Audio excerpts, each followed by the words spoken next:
All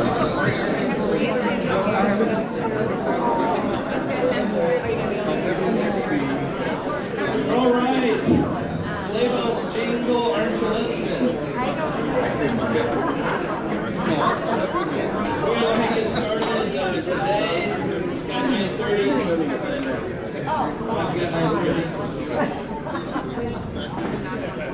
Good to be with you for week 3 of we're going to find out who's naughty and nice. We'll be halfway through our vices and virtue pairings after today. And I can assure you the best is yet to come. I saved all the good ones for the end. So. We've talked about pride. Pride in the first and second commandments and the need to cultivate humility, which is difficult, but something we always strive for. Last week we talked about the twin vices of gluttony and lust, and actually how related those two can be. They are distinct things. And I just wanted to say a quick word about gluttony. We talked about how the ancients saw different ways to be gluttonous, and one of those was something as simple as maybe eating too soon or snacking. And you can kind of say to yourself, do I really need to feel bad about going to the cabinet for a snack during the game or something? And the point of exploring that was not sort of to guilt folks about that, but just to have you kind of be more aware as an individual about how you may or may not be ruled by food or the desires of hunger, and how learning to manage those battles in your life can be training ground for bigger and greater battles that are going to happen.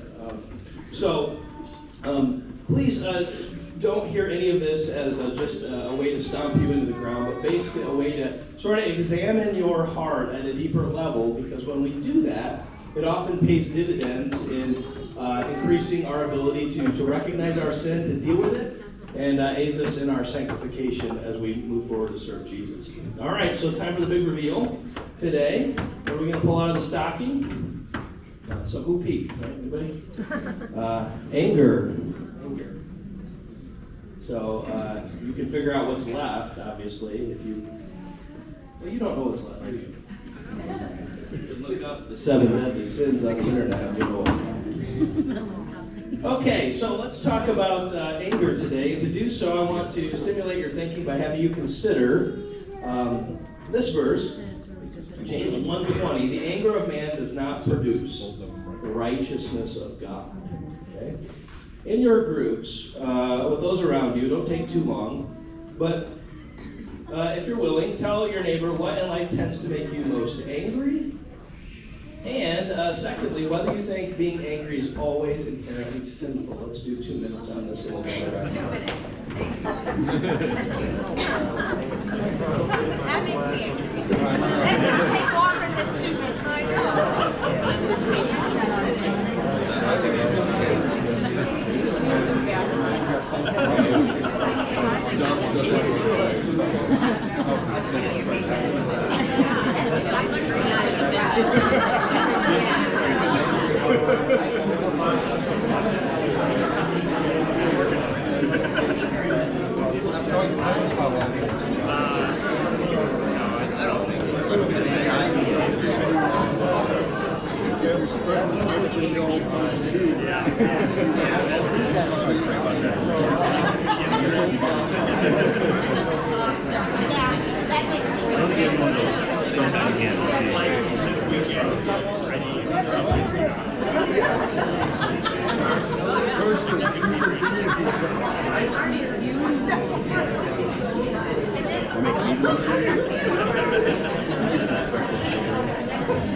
Sleigh bells mean it's time to gather. All right, I know that wasn't very much time, but he likes Bruins, so. Who would like to share just a couple of things that made them most angry? Anybody want to bare their soul? Watching the Zoom games, yes. Yes. Other drivers. Other drivers. Somebody else. Watching the news, right? Talking to customer service online. All right, these are good examples to help us think through. Okay, is being angry always inherently sinful? Let's just do this by show of hands. Who thinks being angry is inherently sinful? Raise your hand. Oh, only one person. Okay. Who thinks there are times when anger is justified? Yeah. You all went off the hook. All right, well, I'll have to give it to the latter crowd that there maybe is a time we should consider anger not exactly. Yeah. That's not the right chart there. Okay, anyway. Paul wrote this to the Ephesians, be angry and do not sin. Do not allow the sun to set on your anger, nor give an opportunity to the devil. Be angry and do not sin. So right there it seems there is such a thing as an ability to feel the emotion of anger and yet not be sinful. So let's go with that right now. But I also want you to notice the next warning. And actually, I thought I switched this out. It is on my printout here, so I'm not sure what's up. But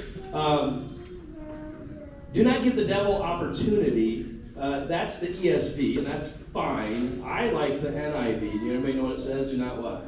Give the devil a foothold. Don't give the devil a foothold. The actual Greek, there's the word tapas, meaning space, a place. Don't give the devil a place to be in your life. Okay? And I think that's pretty instructive for how we're going to think about anger today. Here's the there it is. The ever-quotable Luther said in 1522 to a friend at the dinner table, his table talk, so take it with a grain of salt. He says, I have no better remedy than anger. If I want to write, pray, and preach well, then I must be angry. Then my entire blood supply refreshes itself. My mind is made keen, and all temptations depart. So I think Luther here is speaking of the fact that, sometimes it's anger that rouses us to action, to righteous action, right? We see something, an injustice or something wrong, something we want to address or correct. We feel angry about it. And sometimes that angry emotion is the fuel that sort of propels us to actually do something about it, as opposed to saying, well, that irritates me, but oh well. So there is a place for anger in our lives to propel righteousness, emotion. Furthermore, we can't always call anger a sin because the Bible clearly says Jesus was angry, and we know he didn't sin. You might not have realized this, but in Mark 3:5, when he clears when he's going to heal the guy with the hand, he says, he looked around at them in anger, grieved at their hardness of heart, and said to them, stretch out your hand. He stretched it out, and it was restored. So Jesus was angry, and he didn't sin. Also, we can't think that Jesus wasn't perhaps angry when he overturns the money changers' tables in the temple and makes quite a scene there. I think any onlooker would say that person's angry or upset about this. So that's about all the good things I'm going to say about anger for the rest of the day. So hang on to those if you want to absolve yourself at the end. But let's look here at what Aristotle had to say, just because Aquinas follows in his train and I think shapes our theological tradition on anger. I think it's very, very insightful. Aristotle said anybody can become angry. That's easy. But to be angry with the right person, and to the right degree, and at the right time, and for the right purpose, and in the right way, that is not within everybody's power. That is not easy. And so, here are ways where anger can become distorted. I kind of highlighted them there, I know it's kind of small. You can be angry at the wrong person. Right? You can be angry about something happening, but your anger is manifested at the wrong individual. Someone that just happens to be in your path at the moment you got angry. That doesn't necessarily address the need, it just makes you feel better and makes someone else feel worse. The wrong person. Sometimes you can't reach out and touch those whom you're angry at. I know some people throw stuff at the news and maybe you break their TV, but it doesn't change the behavior of the talking head there.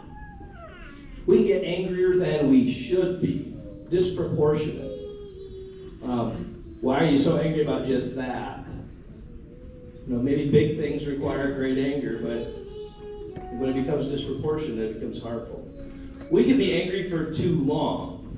We can hold a grudge, not forgive, never get over it, let a single action color our opinion of someone or something forever and ever. And then finally, we need to be angry for the right purpose. Anger should always have as its goal restoration of a situation or even an individual, not revenge. Right? Not revenge. Okay? So let's see what Aquinas had to say about this. He said, if anger is a desire for vengeance, insofar as it is really just, then anger will be good and virtuous, and it's called a zealous anger. Right? Or sometimes we call it righteous anger. But if it is a desire for vengeance that appears just, but is not really just, then anger is a sin. And in fact, he defines anger this way. It's the love of justice. I want to see justice done, and that is a good and worthy goal, but it's perverted into revenge and spite. So that emotion that might be healthy and propel me to act in a good and righteous way so easily becomes distorted or perverted into revenge and spite.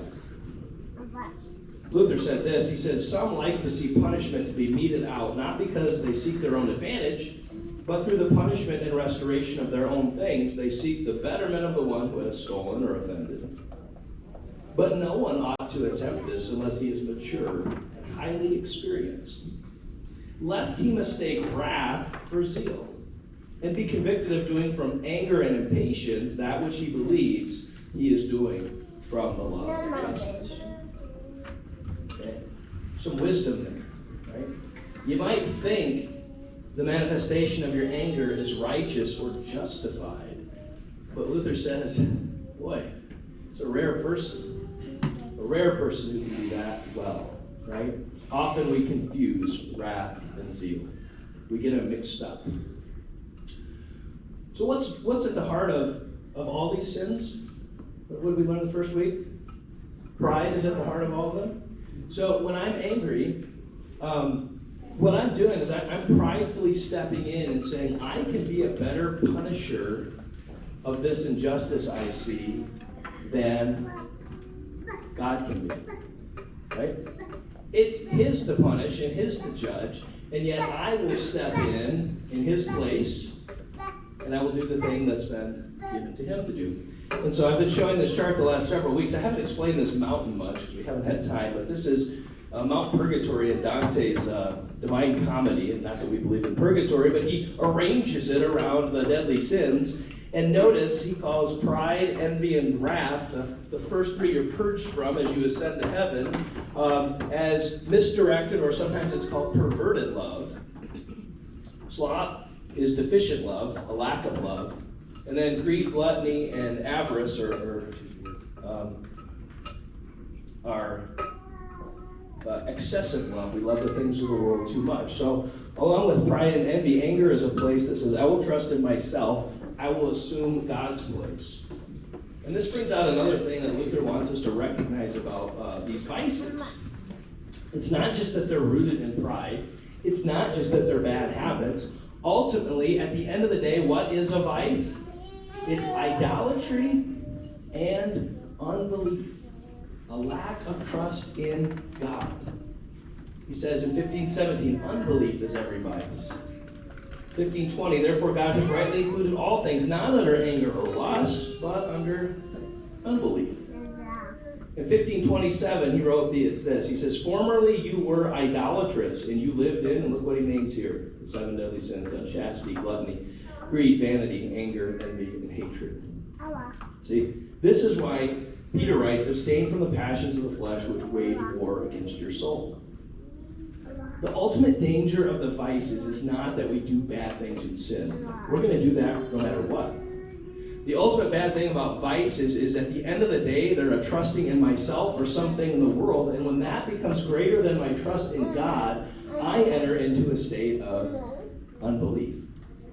So if I indulge in these vices my whole life long and never rein them in and never make war against them, they can actually drive out my faith. Right? So I don't become I don't cultivate humility and temperance and chastity and all this stuff to be a better person. I do it to keep my faith alive. Keep my faith from being choked out by the weeds and cares of this world. All right, what's next? Oh, you'll love this. Sorry, I read you a lot of quotes because they say it better than I can. Oh, you can't probably read that unless you're in the front row. And there are no empty seats in the front row, so I'm sorry. You can look this up online. It's called The Myth of Righteous Anger by one of my favorite men in this world, Jeff Gibbs. He had this to say about righteous anger. You can tell by the title. He says it's largely a myth. I'll read this to you. The Bible, and especially the New Testament, teaches straightforwardly that human anger is a common and dangerous reality in our lives. That is the dominant message, and it should be the dominant way that Christians think about their anger. It would be going too far, I believe, to say that the emotional reaction of anger is always and intrinsically sinful. It is not. We've talked about that. It would not be going too far, however, to say that anger is always spiritually dangerous, and that we need to deal with it seriously and piously. Anger is never extolled. It is not a fruit of the Spirit. As I noted above, if you read his article, the connection between anger and actual sin is so close that both Christ and Jesus and his apostles can simply equate the two. Anger in many New Testament texts is simply a form of sin. We'll come back to the rest of that quote, but let's look at what the Bible has to say about anger and its association with sin. 2 Corinthians 12. For I fear that perhaps when I come, I may not find you as I wish, Paul writes, and that you may find me not as you wish. In other words, he's going to come bring the rod. That perhaps there may be quarreling, jealousy, anger, hostility, slander, gossip, and disorder. Deceit. All those other things in that list are sin. We're assuming their anger is being characterized as sinful as well. In Galatians 5, he says, now the works of the flesh are evident: sexual immorality, impurity, sensuality, idolatry, sorcery, enmity, strife, jealousy, fits of anger, rivalries, dissensions, envy, etc. Right? Ephesians 4, let all bitterness and wrath and anger and clamor and slander be put away from you, along with all malice. Colossians 3, but now you must put them all away: anger, wrath, malice, slander, etc. 1 Timothy 2, I desire that in every place men should pray, lifting holy hands without anger or quarreling. And then James 1, we saw this on the screen at the beginning. Know this, my beloved brothers, let every person be quick to hear, slow to speak, slow to anger. For the anger of man does not produce the righteousness of God. I think that's the clearest expression of anger we have in all of Scripture. Anger is not always a sin, but hardly ever is it going to produce righteous things that God desires. Drawing on the ancients a little bit, one of the things they realized about anger, and I think you will identify with, is that it blinds us. We don't make good decisions when we're angry. Right? That's why they always say, what should you do if you feel really angry? First thing you should do, count to 10. Or sleep on it. Colin Powell said it'll look better in the morning. Okay? That emotion of anger can be productive, but if it acted on and when the anger is felt the strongest, that's when it's most dangerous. So Evagrius said, the forming of mist thickens the air, the movement of irascibility, that's anger, thickens the intellect of an angry person. He wrote later, as a passing cloud darkens the sun, the thought of resentment darkens the mind. And there you see a picture of Dante's poor souls on Mount Purgatory. When they're punished for their anger, they are in a thick cloud of smoke. It's choking them. It's blinding them so that they can't see. Right? Dante was famous for having the punishments of people's sins be analogous to what sin did in the world, and it blinds us. He also wrote, an angry man cannot see the light, and the prayer of an angry man is an abomination. Prayer of an angry man is an abomination. What did Jesus say about anger? In Matthew 5, he says, so if you're offering your gift at the altar and there remember that your brother has something against you, leave your gift there before the altar and go. First be reconciled to your brother, and then come and offer your gift. Right? If there's strife between you and your brother, take care of that before you try to offer your prayer or your offering to God. Here's another observation. The angry person can love neither the neighbor nor the self, nor, most especially, God. Because at the end of the day, who are they mad at for not taking care of this right now? God, right? But they can't reach God. So often they'll just be mad at themselves or someone else in this world. Another observation, anger is like a boiling kettle. Once it overflows, no one has control over where it runs or who will burn. And that's true as well, right? Once the anger has been expressed, the damage is done, and now what? It just rolls on down the road, burning who's ever in its path. So these are the reasons to be cautious of anger. It's hard to control, very hard to control. Which commandment do you think anger is associated with primarily? The fifth commandment. Jesus explicitly makes this connection in the Sermon on the Mount. He says, "You've heard it said to those of old, you shall not murder, and whoever murders will be liable to judgment. But I say to you, anyone who's angry with his brother will be liable to judgment." And remember, what Jesus is trying to call the people to is, let's look at what these commandments stood for all along, right? Okay, great, you didn't kill anybody today. You think you've kept the fifth commandment? Did you call somebody a fool? Did you demean them? Big problem in our schools today could be bullying. These are fifth commandment issues. They tear down a person, and much of the time the vice behind them is the anger we feel towards someone or something. So hold on just a second.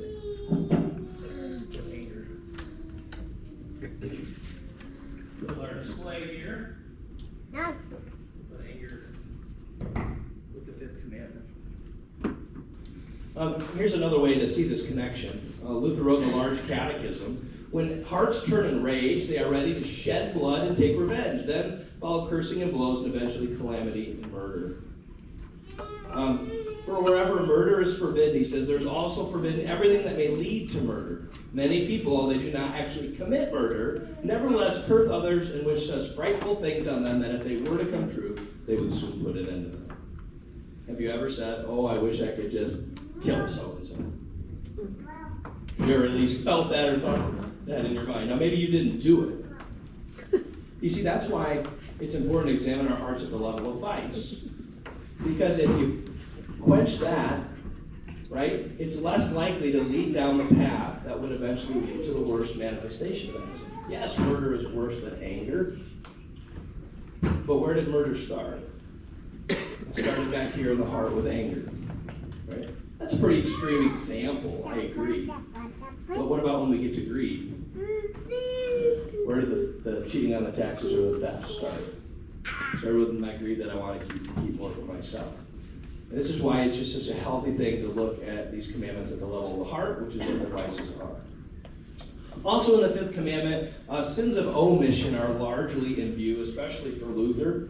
He says this: the fifth commandment is violated not only when we do evil, but also when we have the opportunity to do good to our neighbors and prevent, protect, and save them from suffering bodily harm or injury, but we fail to do so. All right? We should fear and love God, he says in the Small Catechism, so that we do not hurt or harm our neighbor in his body, but what? Help and support him in every physical need. So we may refrain from doing the things that harm our neighbor in his body, but are we doing the things that we're called to do to help him in his body? Jesus said, "Blessed are the peacemakers," not just those who refrain from war, but those who actually go out and make peace. Matthew 5, "But I say to you, do not resist the one who is evil. If anyone slaps you on the cheek, turn to him the other also." And then he even says, "Love your enemies and pray for those who persecute you." So, that's a nice introduction to our contrary virtue, and there are several. Anybody want to take a gander? Oh, someone stole my card. No, they didn't. It just fell way down in there. Peace and patience are going to be our contrary virtues.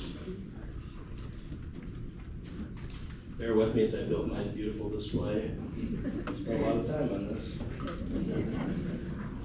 Okay, so let's talk a little bit about peace. A harvest of righteousness is sown by those who make peace. We just looked at a verse on anger that says, anger does not produce the righteousness of God. And here, from James, we have peace produces a harvest of righteousness. So a couple things to get us thinking a little bit about these and other virtues that are similar. Keeping the fifth commandment begins by removing the root and source that embitters our heart towards our neighbor. We must learn to calm our anger and have a patient, gentle heart, especially toward those who give us cause to be angry, namely our enemies. So not only are you called to be patient and gentle and kind, but even to those whom you dislike the most.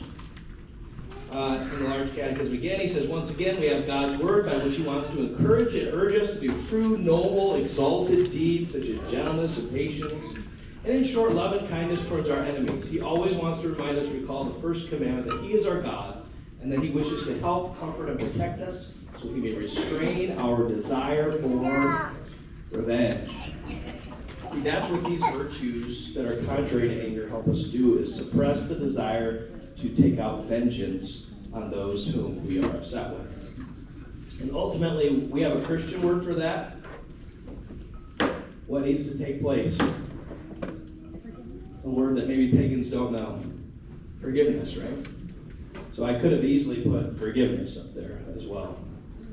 We pray this in the Lord's Prayer. The one prayer Jesus actually gave us words to pray and taught us. Forgive us our trespasses as we forgive those who trespass against us. 1 Corinthians 13:5 defines love. Look what it says. Love is not self-seeking, not easily angered, and keeps no record of wrongs done to us. Right? I think that's another way of saying forgiveness. I don't count it up, the wrongs. Right? I forgive them just like God has erased my list of wrongs. I erase my neighbor's list of wrongs. What's the danger of not forgiving? It's forfeiting God's own forgiveness. When Luther was talking about the Lord's Prayer in this petition, here's what he wrote. He said, "You wretch, see whether you have an enemy or whether you should endure an enemy who damns you before men as fully as you damn yourself before God and all the saints with your very own prayer." You know what he's saying there? He's saying, if you refuse to forgive, you essentially damn yourself by the prayer you pray, because you ask God to forgive you the same way you extend forgiveness to others. And what harm has such a person done to you? They're asked. Simply a temporal harm. Why would you, because of this trivial temporal hurt, bring eternal harm to yourself? Beware, O man, not he who offends you, but you who refuses to forgive inflicts a greater harm in the whole world. Right? Serious words about forgiveness there. It is hard to be angry with someone for whom you're praying. Think of that person you hate the most. Say a prayer for them. And it's hard to maintain that anger. It's also hard to pray for. But see how long your anger can endure for someone whom you're actively praying for their improvement. Anne Lamott, has anybody discovered her? Anne Lamott, she's kind of a devotional writer. I don't know if her stuff's always the most orthodox, but a lot of people read her. She wrote a book called Traveling Mercies, and she's stealing this quote from someone else. She's not the first to say it, but she's the one where I can quote it from. In fact, not forgiving is like drinking rat poison and then waiting for the rat to die. So you may not remember the scripture I put up there, but you'll remember that one.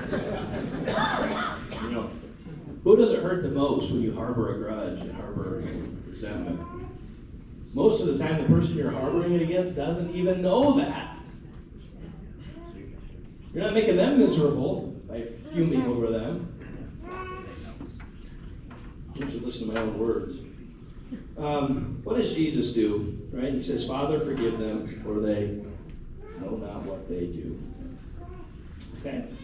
Any thoughts? I'm going to slow down here, mostly because there's not as much material today, believe it or not. There's still more to go, but anybody have thoughts or observations or perspective they want to offer before I start reading you more quotes? No? Okay. Yes. Where?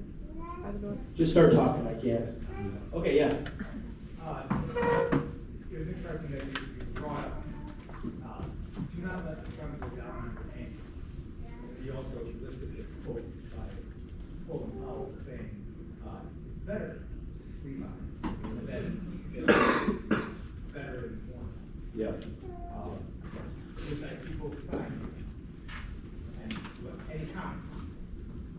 as far as what do you see both sides, what would be the counter side you're seeing there? Well,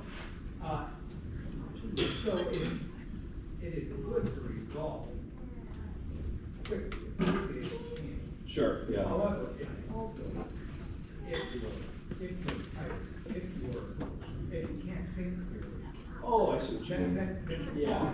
let Yeah. it go through your mind, and then address it when you're thinking clearly. Yeah, so let me maybe harmonize that for you. So you're laying on your bed and you're tired, you're confused, you're angry, you messed up that day, you breached a relationship of trust with someone, you're angry at them, and you realize, I need to forgive this person, but I will stink if I pick up the phone right now, right? It's liable to go awkward. Well, to me, that's a beautiful illustration of what it might mean not to let the sun go down on your anger, right? It doesn't mean necessarily you have to pick up that phone and reconcile at that moment, like Jesus' verse, stop at the altar, go, do your thing. I think he's just trying to say that how can you offer righteous prayers to God when you're just fuming on the inside? You know what I mean? That wouldn't be a good thing. But to recognize there's a better time and place to reconcile, though, is already sort of have put some of that anger away. You know what I mean? Now you're just being smart about how you reconcile.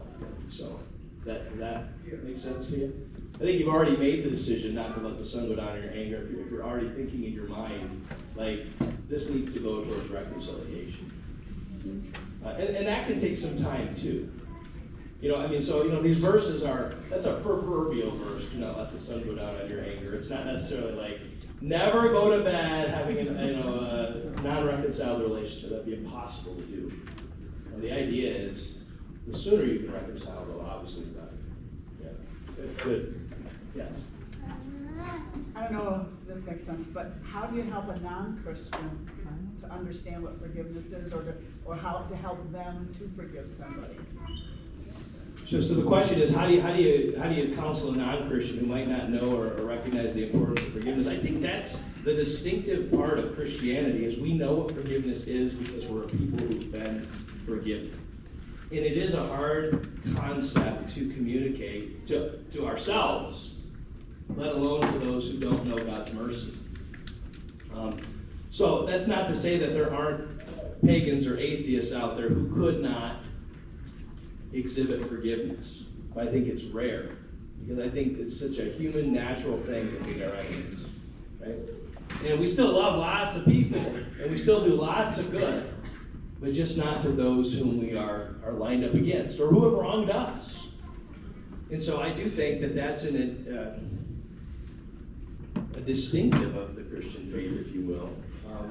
And if you cannot speak to them about the forgiveness that's been shown to them in Christ, it's a very hard thing to communicate why they should forgive so-and-so who's done them wrong.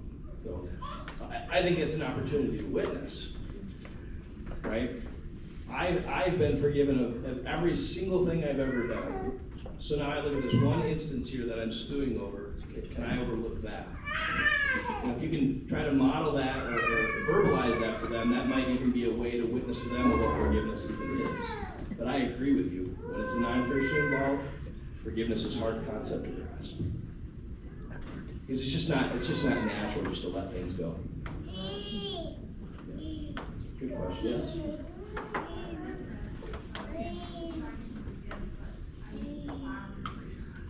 Oh. Yeah, so forgiveness, this is a hard thing. I mean, this could turn into a Bible study on forgiveness, which is fine, because it's one of the virtues. Our forgiveness is definitely always going to be imperfect. We don't have the advantage of not remembering. And so sometimes when sin has reared its head in our world, it does not mean we continue to place ourselves in vulnerable situations, or that a relationship doesn't change because of something that's happened. So forgiveness can look like different things, and it doesn't always mean perfect restoration, because that perfect restoration is not going to come until later. But it also means we refrain from trying to mete out judgment now against that person, right? Because we know God will do a better job of it than we will. And that's a really good segue. I will take more thoughts, but hang on to that thought, because that's a really good segue to where we're going to go next with flow command. Yeah, Paul. I think forgiveness makes sense even to a non-Christian. Okay. Because because what you gain from forgiving someone is peace. And even for somebody who doesn't have a faith, they would gain that same benefit as someone who does.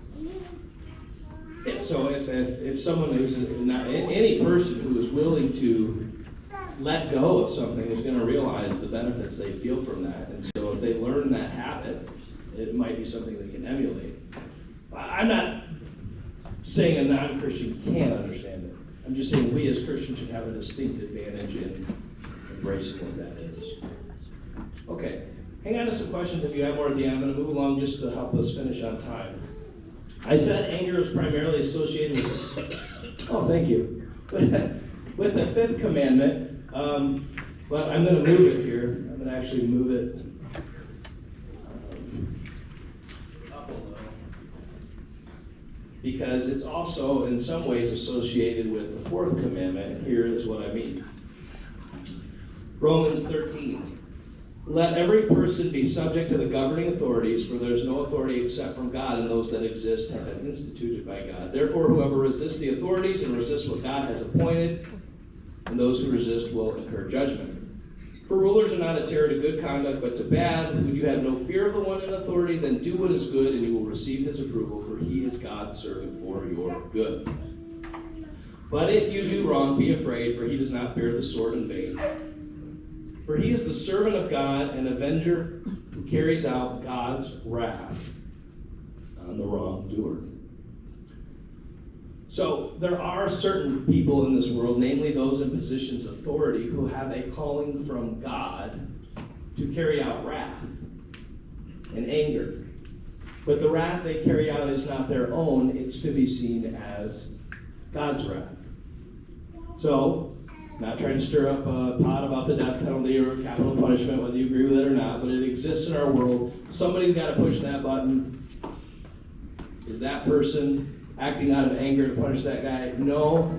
They're acting as an agent of the state, authorities God has set in place to punish the wrongdoer. In that sense, the wrath they carry out is not their own, but God's. Luther speaks to this in the Large Catechism as well, when he says, with regard to the prohibition on murder, neither God nor the government is included in this commandment, nor is their right to take human life abrogated. Okay? Now there are Christian traditions who are pacifists who do not understand the fifth commandment this way. They think the forbidding murder is across the board. We, because of verses like we just read, they do not bear the sword in vain, they carry out God's wrath on the wrongdoer, recognize that there's a rightful place for human authority in this world. So he goes on to say the fifth commandment forbids anger except for persons who function in God's stead, that is, parents and governing authorities. And so that means the anger a parent has for a child when they disobey or do wrong, the anger that they express in order to try to teach them right from wrong and steer them in the way of truth is distinctive from just getting angry for the sake of it. Now, that's not to say that a parent's anger for their child cannot easily spill over into being disproportionate or going over the top of being sinful, right? It probably often does. But it just means there is a place for that for those who have been entrusted with authority. All right, so what is the counter virtue? Oops, I forgot to get this one up. Oh, it's already up there. Peace and patience. Patience. Duh. All right, so let's look at patience quick to finish up. These all kind of go together. They're very similar. But patience especially is with regard to anger because of this idea of wrath. The Lord's servant must not be quarrelsome, but kind to everyone, able to teach, and patiently enduring evil. Paul wrote to the Romans, never avenge yourselves, but leave it to the wrath of God. For it is written, vengeance is mine, I will repay, says the Lord.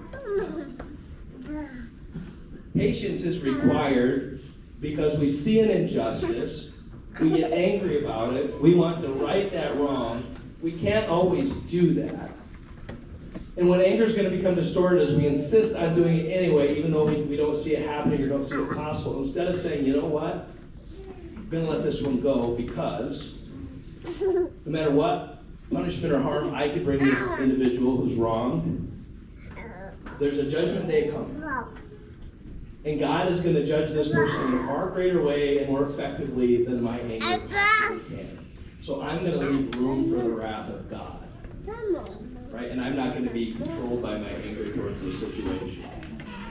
In the Saxon Visitation instructions, these were things that Luther and Melanchthon wrote to examine the churches. He has this nice little line. He says, even if government cannot in every instance punish our violations, we should know that God will punish.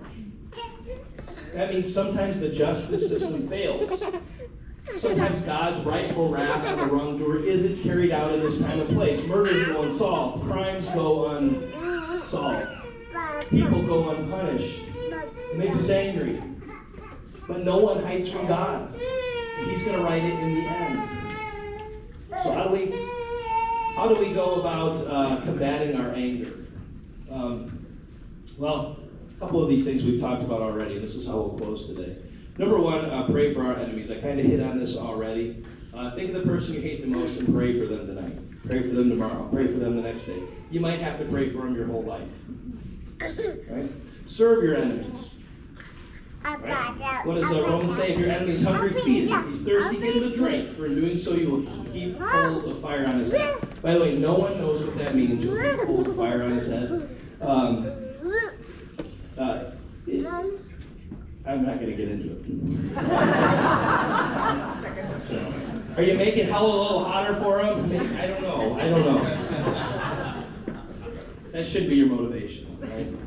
Actually, it's some people think it's to make them blush with shame, because if you choose to serve the person you hate the most, and they see that, then they realize that the hatred's probably mutual. Now they have to carry the weight of being the one that's holding the grudge, not you. That's probably what Paul means by keep burning coals on their head. 3, remind yourself God's judgment will far outdo your own. There's a certain freedom in that. I get mad at our world today. I do. I try to tell myself, all these people that are trying to lead us astray, even in the church, trying to lead us, this generation, astray, with some very important moral issues, their day's coming.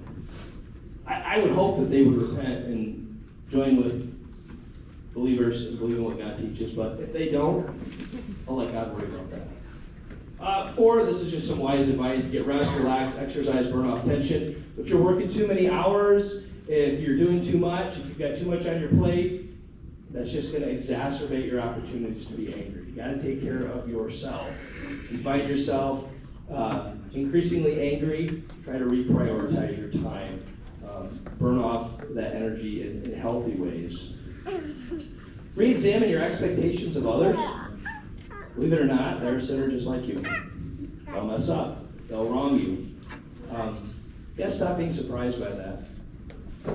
I'm still surprised by it, but we gotta remind ourselves, hey, we have unreasonable expectations of other people and then get continually disappointed when they don't meet them. And finally, I could have talked about this earlier, but I saved it for the end. You recognize anger only escalates the cycle of bitterness.